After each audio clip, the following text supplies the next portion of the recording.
Olha como o Espírito Santo faz, né? Eu estava ali adorando e aí eu, com os olhos fechados, eu via muito claramente, né, ajuntamentos de pessoas, ajuntamentos gigantescos de pessoas levantando as mãos e se prostrando, chorando e gritando e se dando. E aí a Meriam vem e fala, não é em grandes eventos que o Senhor fala conosco, mas quando a gente está lá no lugar secreto, a sós com Deus, não é verdade?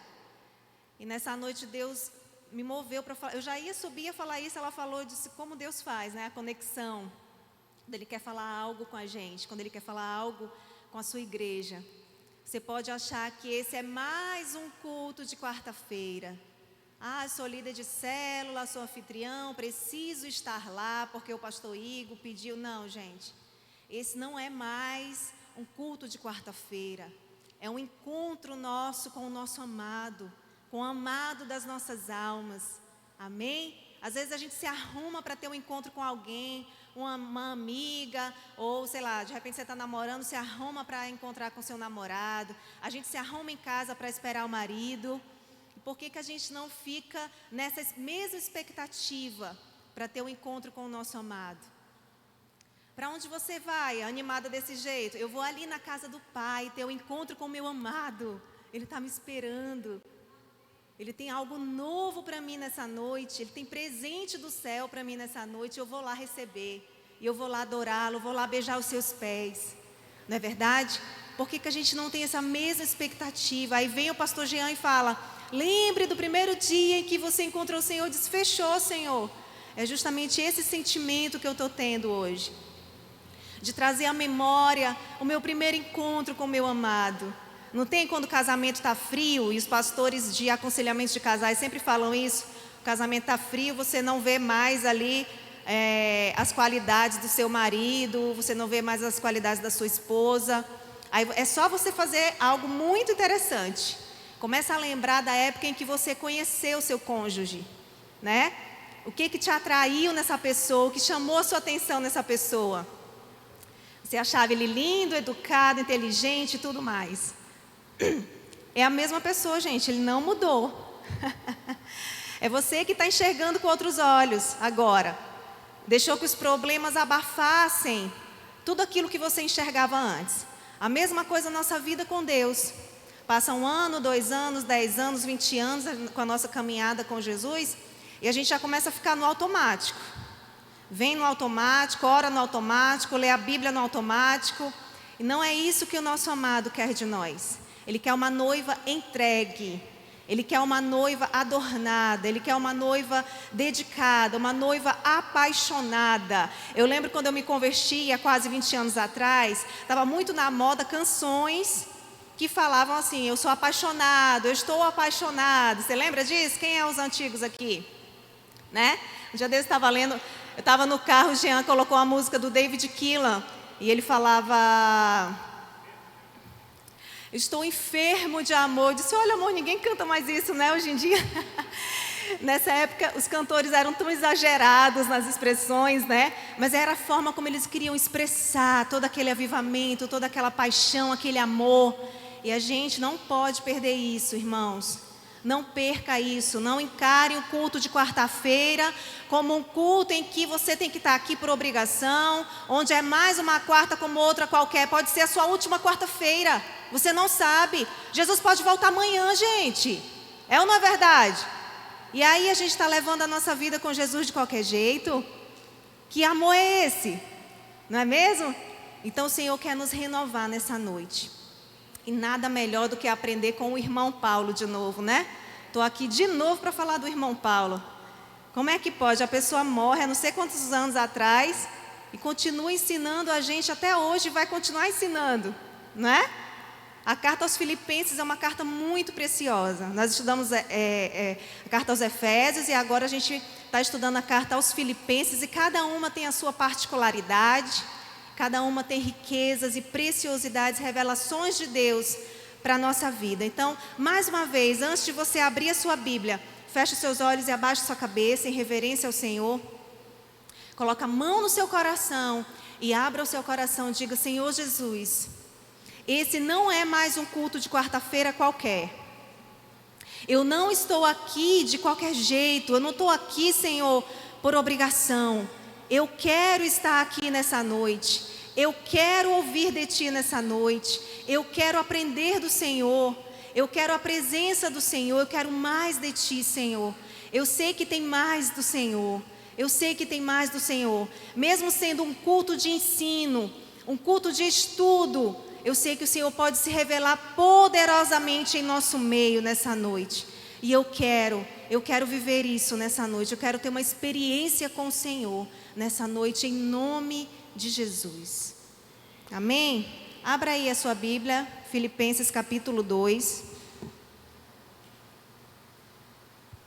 Se você trouxe seu caderninho de estudos,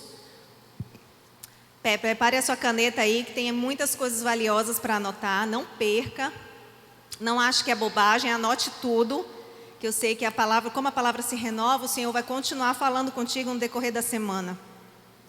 Para quem está com celular, coloca no modo avião, amém?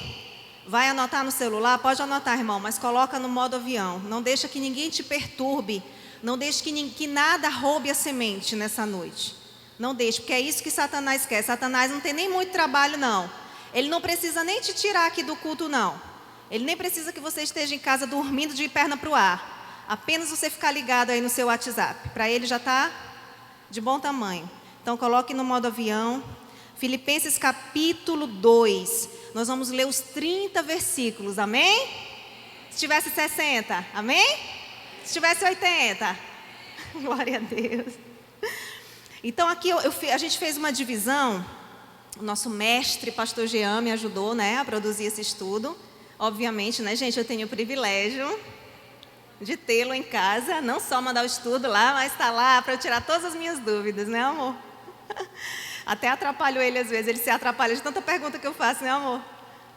Então aqui nós dividimos em 4 fases esse capítulo 2 de Filipenses. A primeira divisão, nós vamos ler do versículo 1 ao versículo 4, tá? Meninos, a versão é NVT, e aí conforme eu for lendo, vocês vão passando os versículos, por favor, tá bom?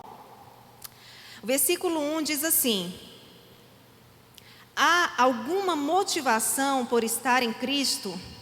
Há alguma consolação que vem do amor? Há alguma comunhão no Espírito? Há alguma compaixão e afeição? Aqui ele já começa esse primeiro versículo, né? Poxa, mas Paulo, será que vai dar uma bronca nos filipenses já começando assim? Não, irmãos, vocês vão ver que ele não está dando bronca, não. Ele está querendo saber o que está motivando aqueles irmãos naquele momento. Então ele já começa questionando eles. Qual é a motivação de vocês? O que te leva a buscar a Cristo? O que te leva a estar aqui conosco, a fazer parte dessa igreja? E essa palavra é para nós essa noite. O que te trouxe aqui? O que te decidiu largar todas as outras coisas que você fazia lá fora para estar aqui caminhando com Jesus? Qual é a sua verdadeira motivação? Você sente comunhão com Jesus? Você sente o companheirismo de Cristo na sua vida, a parceria com Jesus? Versículo 2: então completem a minha alegria, concordando sinceramente uns com os outros, amando-se mutuamente, trabalhando juntos com a mesma forma de pensar e um só propósito. Aqui a gente já percebe que Paulo não estava dando bronca nos filipenses, porque ele fala assim: completem a minha alegria. Ou seja, ele já era muito feliz, ele já estava muito alegre com o desenvolvimento da igreja em Filipos. Ele já estava muito alegre com os irmãos em Filipos. Então aqui ele só falou: completem a minha alegria. Como? Concordando uns com os outros, trabalhando em unidade. E é isso que ele falou, com a mesma forma de pensar. Essa palavra, essa frase, mesma forma de pensar, no original, quer dizer no mesmo som, cantando a mesma música, na mesma sintonia. A Merian também comentava algo comigo, né, Merian, no início? Ela disse: pastora, precisa haver sincronia quando a gente está louvando aqui no Ministério do Louvor. E em tudo. A gente, como corpo de Cristo, nós precisamos estar alinhados numa mesma visão, no mesmo propósito, no mesmo caminhar.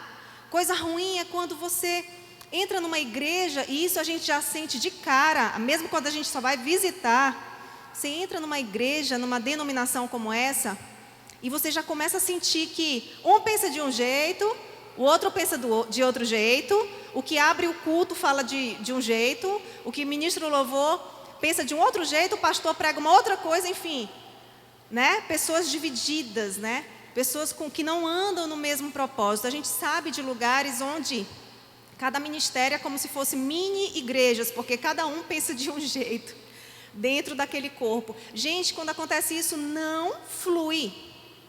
Não flui, não adianta. É por isso que o pastor Igor faz tanta questão de sempre estar passando a visão, estar passando aquilo que Deus tem dado, a direção que Deus tem dado, para que a gente possa nadar junto, para que a gente possa dançar junto a mesma música, cantar juntos a mesma música, para que não fique todo mundo perdido dentro do corpo, né? E aí Paulo sabia muito bem disso, por isso que ele deu esse valioso conselho para a igreja. Ele falou: completem a minha alegria, tenham a mesma forma de pensar, cantem a mesma música, andem no mesmo propósito. Qual é o propósito? Espalhar o evangelho, fazer Jesus conhecido. Então, esse é o propósito principal.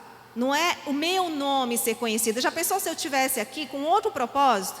A igreja toda caminha no propósito de mostrar a reputação de Jesus. Aí eu subo aqui cheia de ego, querendo que o meu nome apareça, que o meu nome seja conhecido. É um outro pensamento, gente. É um outro propósito. Deus não atua no meio da confusão. Então a gente precisa estar alinhado.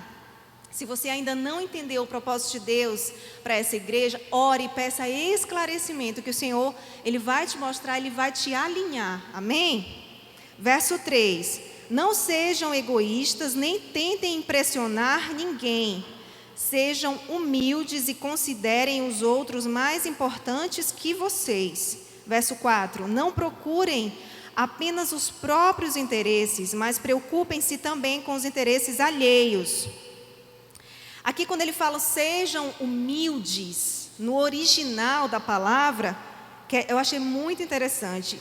Ele quer dizer assim, ó: tenham visão e consciência interna da sua própria insignificância.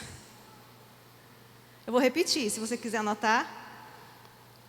Como é esse agir com humildade, esse ser humilde aqui que Paulo fala? Tenha a visão e a consciência interna da sua própria insignificância.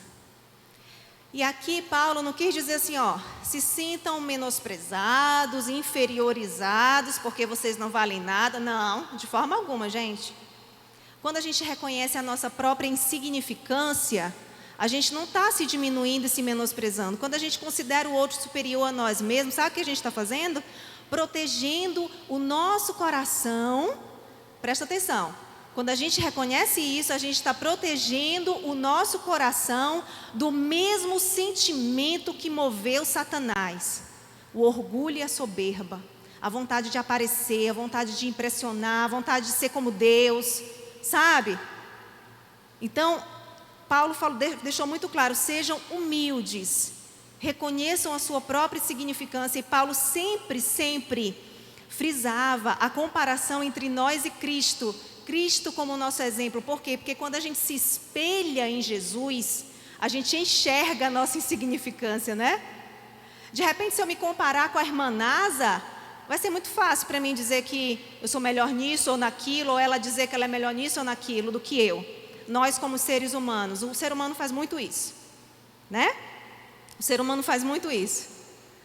Agora, quando eu olho para Jesus, perfeito, eu não tenho outro caminho a não ser enxergar a minha insignificância, não é verdade? Por isso que Paulo, ele sempre frisava a comparação com Cristo Jesus. E aqui, a gente vai para a segunda divisão, que é justamente sobre isso que nós vamos falar, gente. Versículo 5. A segunda divisão vai ser do versículo 5, se você quiser marcar, até o versículo 11. Ele fala aqui sobre o nosso maior exemplo de autorrenúncia e sacrifício altruísta, que é o exemplo de Jesus. tenham a mesma atitude demonstrada por Cristo Jesus. Embora sendo Deus, não considerou que ser igual a Deus fosse algo a que devesse se apegar. Olha, acho legal como essa versão traduz, né? Ele não considerou que ser igual a Deus fosse algo a que devesse se apegar. Gente, Jesus tinha todos os motivos de se achar, não é verdade? Tipo, ele vestiu a nossa roupa, ele desceu do seu trono, ele deixou a sua divindade, o seu trono celestial, vestiu a nossa roupa de ser humano para sentir dor de barriga, dor de cabeça, enjoo, cansaço, suor, calor, tudo isso, gente. E no banheiro, gente, o próprio Deus indo no banheiro, você já parou para pensar? Ele deixou a sua própria divindade para vestir a nossa roupa e ele tinha todos os motivos para se achar. Ó, não fala assim comigo não, eu sou Deus, não esquece. Eu estou aqui vestido de homem, mas eu sou Deus.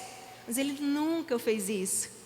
Ele nunca fez isso. E a gente que não tem nada para se vangloriar, só porque fala, sei lá, não sei quantos idiomas, ou porque estudou muito, ou se formou em 3, 4 faculdades, acha que tem o direito de se achar melhor do que o outro que é analfabeto. Né? Se acha melhor. Então Deus, sendo Deus, não considerou a sua divindade como algo a que devesse se apegar. Muito pelo contrário, ele neutralizou o seu poder, não foi? Ele neutralizou a sua divindade. Ele se neutralizou para poder vestir a nossa roupa. Já pensou nisso? Não é verdade? Então o que Paulo fala aqui? Tenham a mesma maneira de pensar do que Jesus, a mesma mente de Cristo, que mesmo podendo se achar, não se acha. Olha só a comparação. Adão, por que Adão e Eva comeram aquele fruto, gente? Bastou a serpente falar que eles seriam como Deus, né?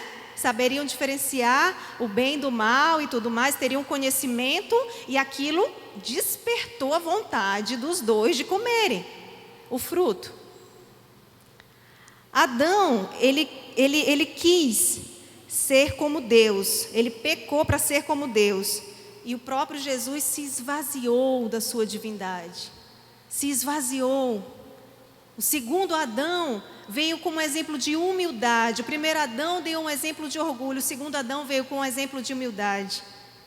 Então sempre que a gente se lembrar disso, sempre que a gente tiver vontade de se orgulhar, sempre que a gente sentir vontade de se achar, vamos parar só um pouquinho, respirar fundo assim, ó. E lembrar do exemplo de Jesus. Amém? Versículo 7.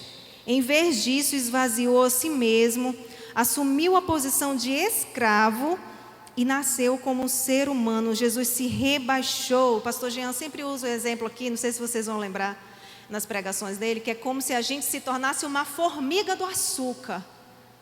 É mais ou menos isso. Você já parou para pensar? Jesus se esvaziar da sua divindade para vestir a roupa de um ser humano, né? Para se tornar um ser humano. É a mesma coisa que se hoje eu me tornasse uma formiga do açúcar. E eu começasse a ver um mundo de uma outra forma, né? Eu como uma formiguinha.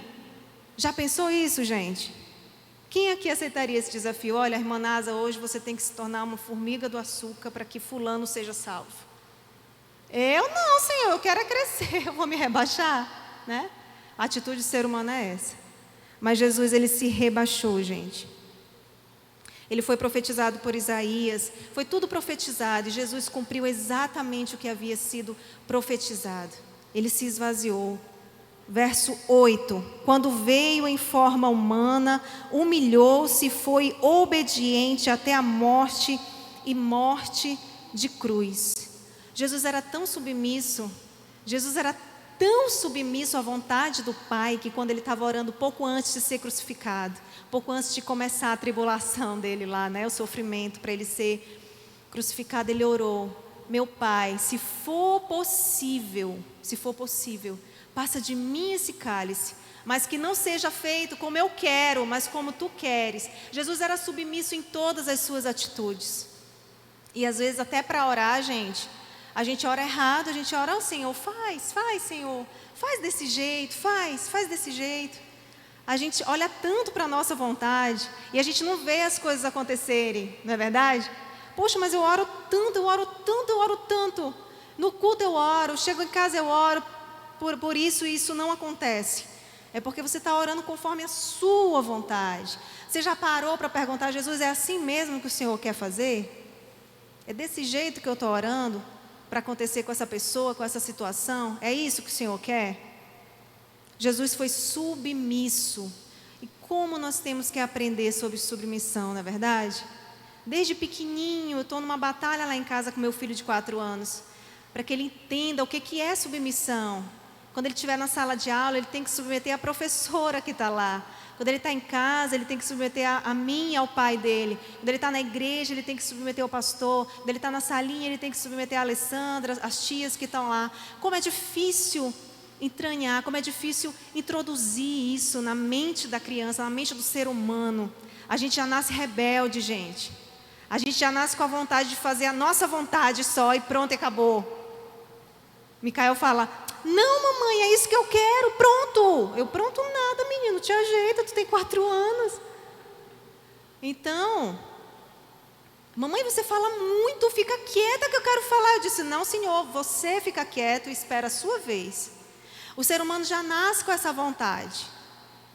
Eu quero aparecer, eu tenho que falar, eu tenho que furar fila porque eu tenho que estar lá primeiro, eu sou melhor do que o outro, né? A minha vontade tem que ser feita. Entra nos relacionamentos assim, né? Já começa a namorar, já quer que o namorado faça todas as vontades. Imagina como não vai ser depois do casamento. Fala Deus, não sei porque eu falei isso agora. Não é verdade? O ser humano já nasce cheio de vontade, gente. Que nem um amigo da minha irmã, que ele nem é crente. Mas aí ele vê umas situações assim de os seres humanos, ele fala assim, rapaz, mas Jesus tem cada filho, né? Só Jesus mesmo para aguentar. E ele nem é crente, ele fala isso. Nordestino, muito engraçado. Então, gente, não é verdade? É só Jesus para aguentar a nossa teimosia, pessoal. É só Jesus para perdoar e ser misericordioso conosco. Mas uma hora a gente tem que aprender. Porque senão não é para a vida toda não. Todas as chances da face da terra não. Uma hora a gente tem que aprender. Amém? Versículo 9. Por isso Deus o elevou ao lugar de mais alta honra. Repita comigo, uma vez que eu preguei aqui, eu falei isso para vocês. Repita para ficar bem entranhado em você, bem impregnado. Primeiro a cruz, depois a coroa. Vamos repetir de novo? Vamos lá. Primeiro. Tem gente que só quer a coroa. Não quer passar pelo processo da cruz. Né? Não quer não, é chato, dá trabalho. Mas Jesus foi submisso em toda a sua vida aqui na terra. E Ele obedeceu o propósito do Pai até o fim. Ele cumpriu o propósito do Pai até o fim, mesmo sendo contra a sua vontade. E o que aconteceu? Deus o elevou ao lugar de mais alta honra. E lhe deu o nome que está acima de todos os nomes, para que ao nome de Jesus todo joelho se dobre, nos céus, na terra e debaixo da terra. Até no inferno. Vocês já pararam para pensar? Até no inferno. Lá em Apocalipse diz que Jesus tomou as chaves da morte do inferno. E eu conversando com meu esposo, e eu chorava, imaginando quando Jesus morreu e ressuscitou, e se apresentou para aqueles mortos que tinham morrido antes dele vir, lá no Antigo Testamento, e que foram justos. Vocês já pararam para pensar nisso? Antes de Jesus vir, existia um lugar para onde os justos iam quando morriam, que era o seio de Abraão. Vocês já leram sobre isso? E aí Jesus vem, morre, ressuscita, e agora Ele é a resposta, Ele é o esperado, Ele é aquele que eles profetizavam no Antigo Testamento, Ele é aquele pelo qual eles esperavam lá no Antigo Testamento. E aí Jesus chega e se apresenta como resposta para Abraão, para Isaac, para Jacó, para Davi. Já pensaram nisso? Para Esté, para Ruth, não é verdade? E aí eu chorei, o Jean citando os versículos para mim, quando Jó fala, o meu Redentor vive. Aí Jesus chega lá, ó, depois que ele já pegou as chaves da morte, que a morte não tem mais poder sobre o Filho de Deus, porque Jesus morreu e ressuscitou. E aí Jesus chega para Jó e fala: eu sou o seu Redentor. Aí ele chega para Davi e fala: eu sou o seu pastor. Eu sou o tabernáculo de Deus. Aí ele chega para Isaías e fala assim: eu sou o maravilhoso conselheiro que você profetizou. Eu sou o Deus forte, o príncipe da paz, do qual você falou e profetizou. Aí ele chega para Esté e fala: eu sou o rei dos reis, que estende o cetro para você e te redime. Aleluia. Eu sou a resposta para vocês. E Jesus é a resposta no céu, na terra e debaixo da terra para aqueles que já morreram. Ele é soberano. Ele está acima, no lugar de mais alta honra. Não há nenhum nome que possa se comparar ao nome dele. Não há ninguém que possa se comparar à sua glória. Aleluia.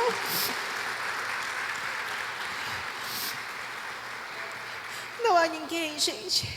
É por isso que a palavra diz que a gente tem que amar mais a Jesus do que o nosso cônjuge, do que os nossos filhos, do que a nós mesmos, do que o nosso trabalho, do que a nossa reputação, do que as coisas desse mundo. Ele é mais importante. Ele é o motivo de estarmos aqui. Amém? E aí abre um leque gigante para a gente falar nessa noite. Assim como Jesus foi a resposta para cada uma dessas pessoas que eu citei, tem tantas outras mais, né? A minha pergunta para você refletir nessa noite é: quem Jesus tem sido para você? Qual tem sido a experiência pessoal que você tem tido com Jesus? Será que você conheceu Jesus e Ele supriu a tua carência de paternidade, que você teve toda a vida e agora você não tem mais, porque Ele supriu aquele vazio de paternidade que você tinha? Ou será que era uma carência de mãe, porque você foi abandonado? Ou será que foi uma carência porque você foi abandonada pelo seu marido, ou vice-versa? Ou será que Jesus, você teve um encontro com Ele e Ele preencheu as lacunas do seu coração, tinha tanto vazio no seu coração, tinha tanta tristeza, tinha tanta dor, tinha tanta ferida, e Jesus veio e curou? Qual tem sido a sua experiência pessoal com Jesus? Infelizmente, muitas pessoas sentam no banco da igreja, entram e participam de todos os cultos, mas elas não têm experiência com Deus. Elas não sabem o que é sentir o toque de Deus, a cura de Deus, o abraço de Deus, simplesmente por não se abrirem, simplesmente por não buscarem, simplesmente por não mergulharem. E o que me chama a atenção no apóstolo Paulo é que a partir do momento em que ele teve o encontro com Jesus, o encontro pessoal dele, um homem com tanto conhecimento, um homem tão inteligente, tão sábio, mas a partir do momento que ele teve o encontro pessoal com Jesus, a vida dele foi totalmente transformada. E ele começou a mergulhar, e ele queria mergulhar cada vez mais fundo, e ele nunca estava satisfeito. E qual foi o resultado disso, gente? Todas essas cartas que ele escreveu. O resultado está aqui, todas essas cartas que edificam a igreja do Senhor até os dias de hoje. Até os dias de hoje. Paulo não era privilegiado não, irmão. Ele foi feito do mesmo material que a gente. A diferença é que ele nunca desistiu de Jesus, muito pelo contrário, o amor dele por Jesus só crescia, a entrega dele só aumentava. No fim ele disse: eu cumpri a carreira, ele estava satisfeito com o trabalho dele. Um homem que fala para a igreja de Filipos se alegrar e buscar. No momento em que ele estava preso em Roma, gente, preso. E essa daqui foi a última carta de Paulo. Logo depois ele morreu.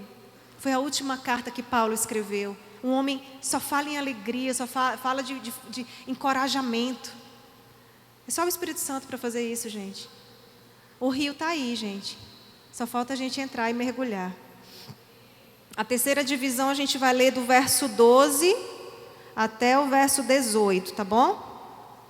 Aqui nessa terceira divisão, Paulo fala do seguinte: vocês viram o exemplo de Jesus, né?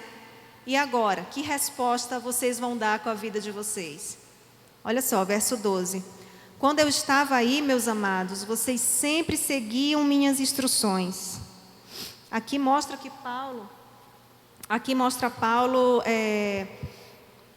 reconhecendo a obediência da igreja em Filipos, dos filipenses, ele reconhecendo a obediência deles, né? Agora que eu estou longe, é ainda mais importante que o façam. Trabalhem com afinco a sua salvação, obedecendo a Deus com reverência e temor. Aqui o Paulo reconhece que eles eram muito obedientes, mas ele diz: mas agora que eu não estou mais aí é que vocês têm que buscar mesmo. Por isso que o pastor Igor fica um pouco chateado quando ele está viajando e começa a dar pouca gente no culto. Ele diz: eu fico muito chateado. Aí que era para lotar mesmo, gente. Queria vocês tomando conta lá, não ir precisando de mim. E é verdade, gente. Paulo falou: quando eu estava aí, vocês seguiam tudo o que eu falava. Servos obedientes, pessoas obedientes, submissas, uma igreja obediente. Ele era muito contente com a igreja de Filipos. Mas agora que eu estou longe, sigam ainda mais.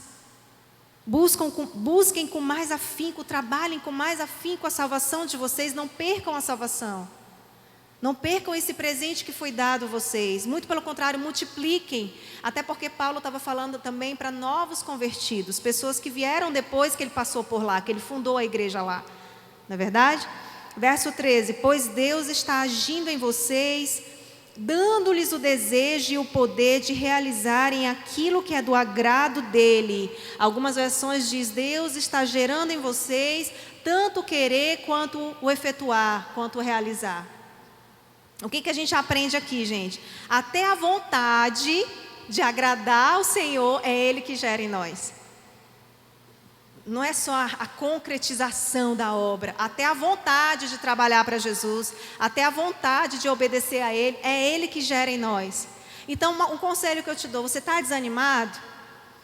Não quer trabalhar para Jesus, porque você fala: toda a vida a mesma coisa e tudo mais, não tem vontade de fazer nada no reino de Deus, não tem vontade de obedecer a Jesus? Busque a Ele. Está faltando combustível em você, está faltando gasolina. O carro está estancando, o carro está parando, está faltando gasolina. Busque a Ele, porque Ele vai gerar essa vontade em você. Eu posso te garantir, Ele vai gerar essa vontade em você.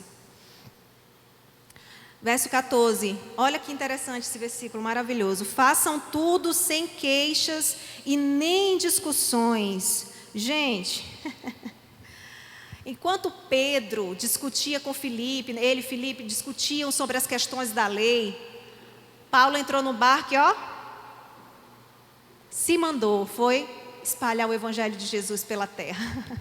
Né?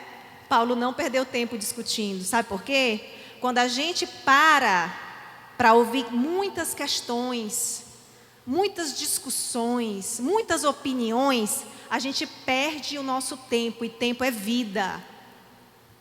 A gente só perde tempo quando a gente para com murmuração, discussão. Irmão, não perca tempo com isso não. Isso não vale a pena não para você. Mas porque eu estava conversando com a irmã fulana e ela me despertou, e realmente é assim mesmo, se fosse de feito diferente era melhor, e não sei, você perde tempo com isso. Sabe o que você vai fazer? Vai fazer o que Deus te mandou fazer. Vai fazer o que Deus te deu para fazer. Você ganha muito mais do que parando, discutindo, reclamando, murmurando. Murmuração só traz desânimo para a gente. Murmuração não acrescenta em nada na nossa vida. A gente começa: estou cansado, não quero mais, não vale a pena, não sou reconhecido, não sou amado, isso, aquilo. A gente só perde tempo, a gente não resolve nada com isso. Então Paulo falou assim, façam tudo sem queixas e murmurações. E olha que Paulo tinha respaldo para discutir, tinha ou não tinha? Paulo era fariseu de fariseu. Paulo tinha conhecimento grandioso sobre as escrituras, sobre a lei no judaísmo. E ele não perdeu tempo discutindo com Pedro. Ele entrou no barco e foi E está aqui o resultado, ó, dele ter ido. Ninguém está vendo você semear lá na sua célula. Você semear lágrimas, você semear conselho, semear oração. Mas no reino de Deus isso está fazendo a diferença. Um dia você pode até não ver o fruto do seu trabalho aqui na terra, mas lá no céu você vai ver. Amém? Então, não perca tempo não, faça. Faça porque a gente não sabe quanto tempo a gente tem aqui nessa terra. Versículo 15, de modo que ninguém possa acusá-los, levem uma vida pura e inculpável como filhos de Deus, brilhando como luzes resplandecentes num mundo cheio de gente corrompida. E esse mundo cheio de gente corrompida quer dizer um mundo cheio de pessoas que distorcem a verdade. Alguma semelhança com a nossa geração? Que tem de gente distorcendo a verdade por aí, não é brincadeira, né? Defendendo a sua verdade, né? Defendendo a sua opinião. O conselho de Paulo para nós é o seguinte: leve uma vida simples, leve uma vida pura, não dê motivos para que as pessoas apontem o dedo e te acusem de alguma coisa. Levem uma vida simples, a palavra de Deus diz que a gente tem que ser simples como a pomba e prudentes como a serpente. Simplicidade, gente, simplicidade. Vamos parar de enfeitar demais, de inventar coisa demais. Vamos para a simplicidade do Evangelho, a simplicidade da palavra de Deus. Amém? A gente vai ver os resultados. Deixa Deus trabalhar. Verso 16: apeguem-se firmemente à mensagem da vida. Então, no dia em que Cristo voltar, eu me orgulharei de saber que não participei da corrida em vão e não trabalhei inutilmente. Olha o que Paulo está falando. No dia que Cristo voltar, eu vou ver o fruto do meu trabalho, dos açoites que eu levei, né? Do cansaço que eu passei, da perseguição que eu sofri, das calúnias que eu sofri. Eu vou ver o resultado de tudo isso quando eu ver vocês crescendo, quando Cristo voltar e vocês estiverem lá comigo. Sabe por quê, gente? Paulo falou isso. É muito cansativo a gente investir em coisas vazias, não é mesmo?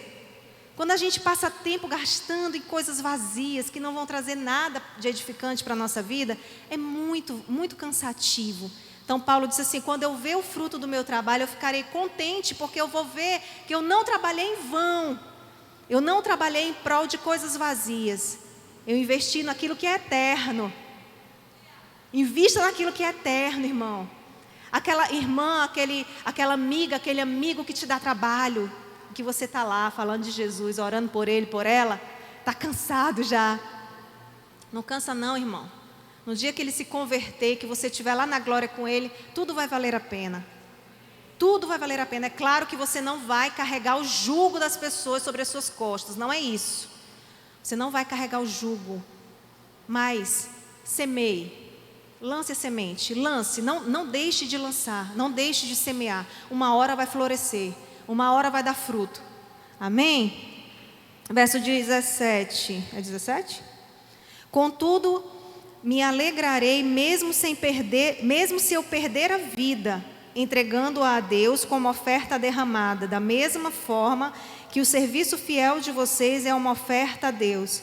Eu quero que todos vocês participem dessa alegria. Paulo estava falando assim, ó: se o que eu fiz na minha vida gerou vida em vocês, então eu morro feliz. Não se entristeçam com a minha morte, porque eu cumpri o propósito de Deus. E o que eu gerei, se o que eu gerei gerou vida em vocês, se o que eu fiz gerou vida em vocês, se eu multipliquei essa vida de Deus, então pronto, tudo valeu a pena. Tudo valeu a pena. Versículo 18: sim, alegrem-se e eu me alegrarei com vocês. Estava querendo dizer assim: não se entristeçam mesmo que eu morra, porque a minha morte não é motivo de derrota, é motivo de alegria, porque o Evangelho se multiplicou, se propagou, o propósito de Deus se cumpriu. Você já parou para pensar aquilo que o pastor Jean falou na semana passada? Se não tivesse aberto essa igreja lá em Filipos, na Europa, gente, como é que teria chegado até nós aqui no Pará, no norte do Brasil? Não é mesmo? Aquela visão que Paulo recebeu de Deus tão clara, que levou ele à Macedônia.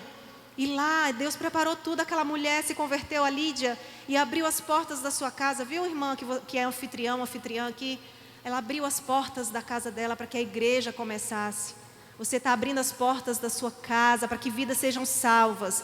O seu trabalho não é em vão. Amém? E aí tudo isso começou lá, gente, numa cidade que não tinha nem sinagoga. Filipos era uma cidade que não tinha nem sinagoga. E a igreja de Jesus começou ali na casa de uma mulher. E da Europa foi para os Estados Unidos. E dos Estados Unidos veio para o Pará. Através daqueles homens que trouxeram o avivamento, né? Gente, glória a Deus pela vida de Paulo. Às vezes a gente não está vendo, Paulo não está vivo para ver, vivo aqui terreno, né?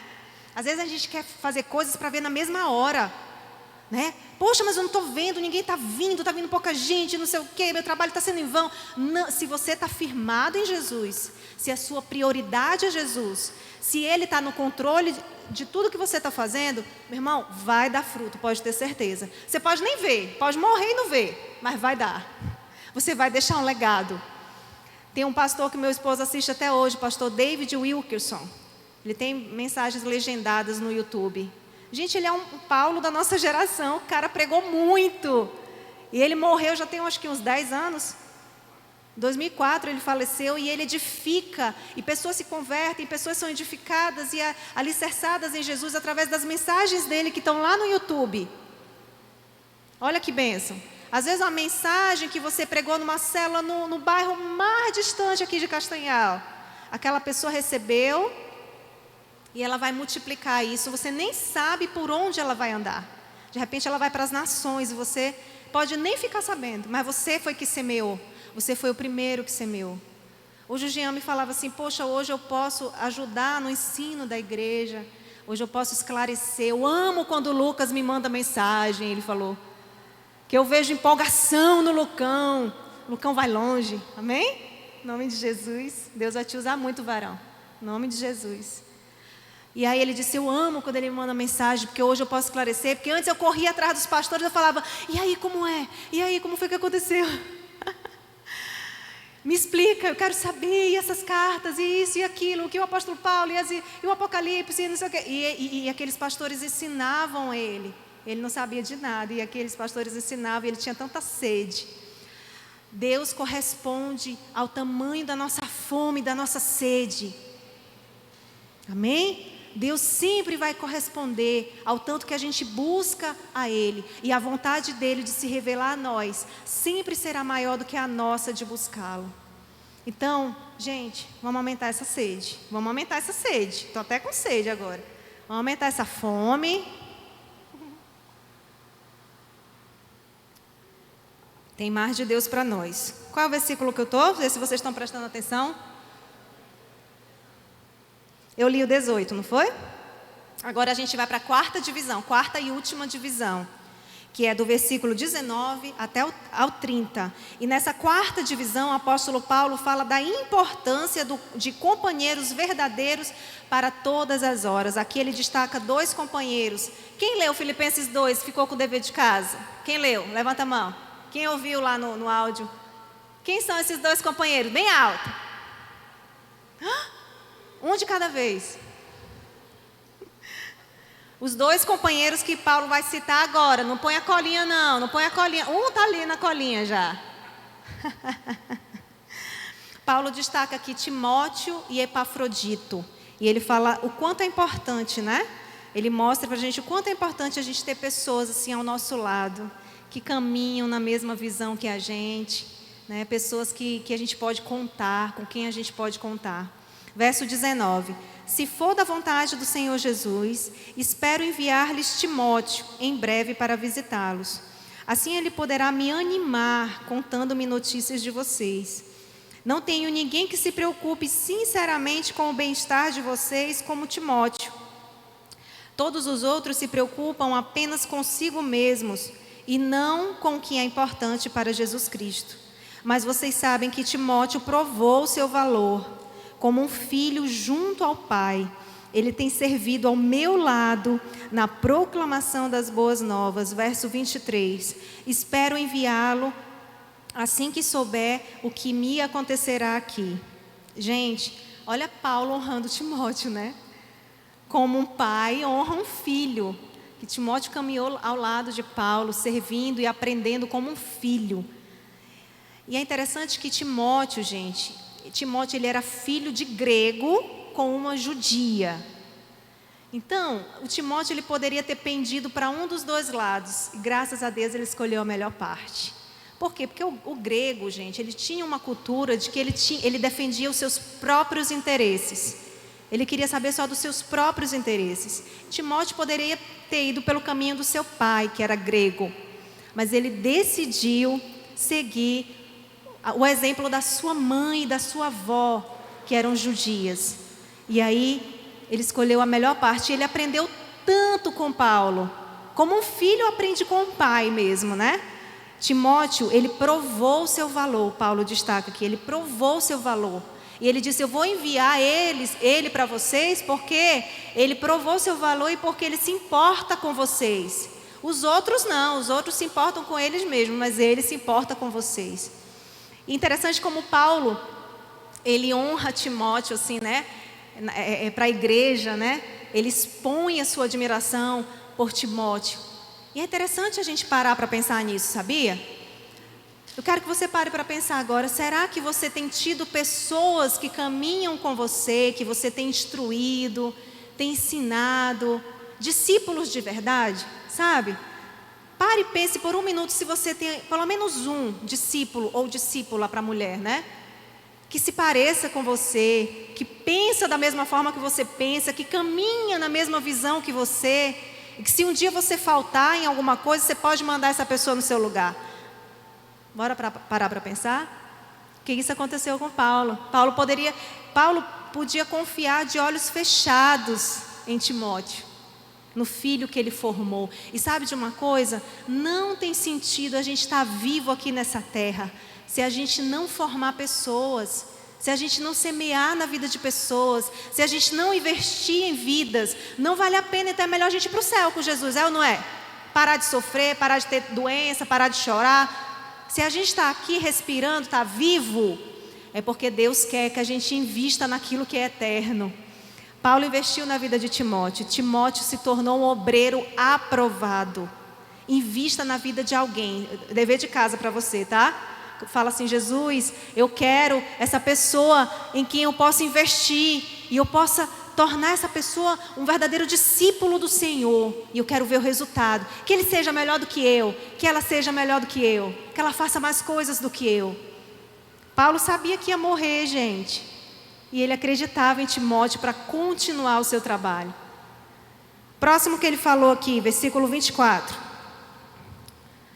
Ele continua falando aqui, eu tenho confiança no Senhor, de que em breve eu mesmo irei vê-los. Ele ainda tinha, né? Ele ainda deu essa palavra de consolo para a igreja, né? Mas ele não foi, porque logo depois ele morreu, né? Mas ele tinha essa esperança. Mas ele também tinha esperança de que se ele não fosse, ele iria enviar Timóteo. Versículo 25, enquanto isso, penso que devo enviar-lhes de volta Epafrodito. Epafrodito foi aquele que levou a carta aos filipenses. Ele era um filipense e ele estava em Roma ajudando a Paulo. E a igreja os filipenses, a igreja de Filipos, que enviou Epafrodito com uma grande oferta para ajudar a Paulo enquanto ele estava preso em Roma. E aí Paulo falou assim, penso que eu devo enviar-lhes de volta Epafrodito. Ele é um verdadeiro irmão, colaborador e companheiro de lutas. Gente, companheiro de luta. Como isso é raro, né? A gente começa a lutar um pouquinho, o povo tudo se afasta, né? Vamos orar por mais Epafroditos no nosso meio. E que sejamos Epafrodito na vida de alguém. Por que não? Que também foi mensageiro de vocês para me ajudar em minha necessidade. Ele deseja muito vê-los e está angustiado, porque vocês souberam que ele esteve doente. De fato, ficou enfermo e quase morreu. Mas Deus teve misericórdia dele e também de mim, para que eu não tivesse uma tristeza atrás da outra. Por isso estou ainda mais ansioso para enviá-lo de volta, pois sei que vocês se alegrarão em vê-lo e eu não ficarei tão preocupado com vocês. Recebam-no com grande alegria no Senhor e dê-lhe a honra que ele merece. pois arriscou a vida pela obra de Cristo, e esteve a ponto de morrer, enquanto fazia por mim o que vocês mesmos não podiam fazer. Amém? Gente, Paulo fez questão de frisar aqui para os irmãos, e acabou. Vamos fazer um poderia ter 50 versículos, né? Que a gente ia ficar aqui prestando atenção, amém? Então a gente encerra aqui com a vida, o exemplo de Epafrodito. Paulo fez questão de destacar Epafrodito como um servo bom e fiel. E aí, com certeza, Epafrodito queria voltar para casa. Ele era de Filipos, ele queria voltar para casa. Mas ele estava lá ajudando Paulo. E Epafrodito quase morreu e Deus o livrou da morte. Por misericórdia dele e por misericórdia de Paulo também. Às vezes Deus livra alguém que está andando com a gente por amor a gente. Sabia? Deus livra, Deus ouve as nossas orações. Não é verdade? Porque Deus sabia o quanto era importante que Paulo tivesse Epafrodito junto com ele. E o quanto que a igreja de Filipos precisava também de Epafrodito ali junto deles naquele momento. E Epafrodito foi um grande exemplo, ele arriscou a sua própria vida. Quantos de nós, gente, vamos parar para pensar? Vamos dar um exemplo aqui. Está repreendido em nome de Jesus, vamos supor que o pastor Igor fosse preso, acusado de algum crime. Quantos de nós arriscaria a nossa vida para ir lá ajudá-lo, sabendo que ele estava preso por amor a Cristo, porque ele estava pregando o Evangelho? Porque aqui com certeza Epafrodito, quando foi para Roma ajudar Paulo, ele deve ter pego algum vírus lá da região, alguma doença e quase morreu. Ele sabia que ele corria esse risco. Quantos de nós estamos dispostos a ir onde o Senhor mandar? Eu lembro quando eu casei com o Jean só falava na Rússia, gente. E eu já casei assim, ó, me tremendo, porque chegava profeta e falava, te prepara porque esse varão aí eu escolhi, você vai estar junto dele para grandes coisas. Eu, eita Jesus, não sei se um dia a gente ainda vai para a Rússia, mas só de pensar em ir para a Rússia já me dava um gelo na barriga. Mas eu falava, tá bom Jesus, que o Senhor quiser a gente faz. E é verdade, gente, a gente tem que orar com medo mesmo, tá? Né, Eliana? Com medo mesmo. Se for da vontade de Deus, irmão, Ele vai preparar a gente, vai fortalecer, encorajar para a gente fazer tudo aquilo que Ele determinou para nós. E tudo vai dar certo. A gente vai conseguir frutificar. Na verdade, a gente só vai conseguir frutificar e fluir quando a gente estiver realmente dentro da vontade de Deus. Enquanto a gente estiver só dentro da nossa vontade, irmão, dá fruto não, viu? É água parada. Dá fruto não. Né, Paulinho? É cansado mesmo, né, Paulinho? Bora para o evangelismo, bora orar, bora. Né? Que privilégio, gente, servir a um Deus vivo e todo-poderoso. Enquanto a Merian estava adorando a Jesus aqui, a Ele a glória, a Ele a glória.